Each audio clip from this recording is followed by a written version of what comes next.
What's up, guys? This is Lorenzo. I hope everybody's staying safe from the coronavirus. As you can see, I'm trying my part. I'm here at work with my patient, that's why I'm wearing this. But I wanted to do a little instructional staff teaching today in regards to the PUREWICK female urinary drainage system. And basically, I wanted to talk a little bit about the purpose of having one. And I kind of got it right there. I got the suction device set up. So it was basically made for females to get rid of the need for the indwelling. Now the problems with the indwelling Foley catheter is, of course, that it increases the risks of UTIs, suprabugs, things of that sort.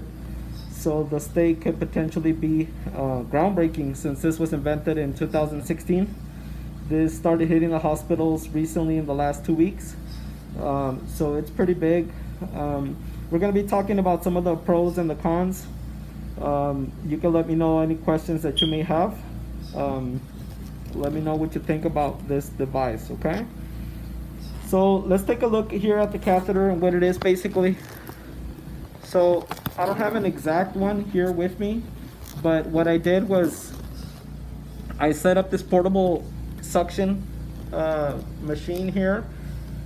Basically, it's the same concept you're gonna have in a hospital. So what you're gonna do is you're gonna have,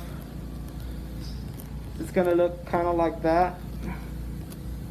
So you're gonna basically connect it to suction there. You're gonna get the tubing here, connects that goes straight to the wall. And they recommend setting it up to about 40 millimeters of mercury suction pressure. I've been told they might have to bump it up to about 60 at times, just to make sure you don't have any leakage or anything like that. So basically that's, so also on the directions that it says, according to BD and PureWick.com, they recommend that you change it every 8 to 12 hours. So it's pretty, or of course if it becomes soiled with feces, then you wouldn't want to put it in there, okay? So this is what we got here. You're gonna set it up to, now this tip here is usually has a cloth tip or a wicking area right in here. Then you're gonna connect this here to the tubing, which goes connected to your canister, which is gonna fill up in here. It usually fills up to however much you have here on the amount drainage. It's usually about, I believe this is about 700 ml, 800 ml limit. So basically I'm going to show you a little bit how it works. So we would definitely turn it on. So we would turn that on as so. After we turn that on,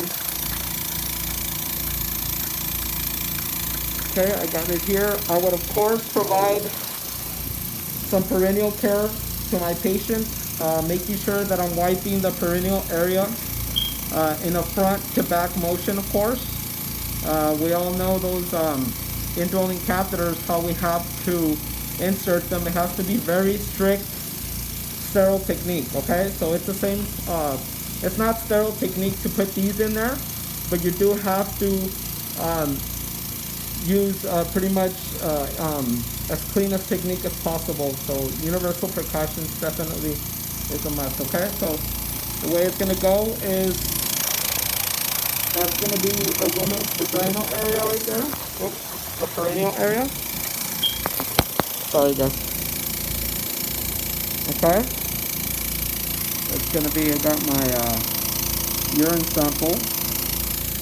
So what I'm gonna do is I'm gonna go ahead and, after I've cleaned the woman's perineal area, I'm gonna go ahead and insert it right in between the pelvic bone and the gluteus maximus. I'm gonna go ahead and put it in there.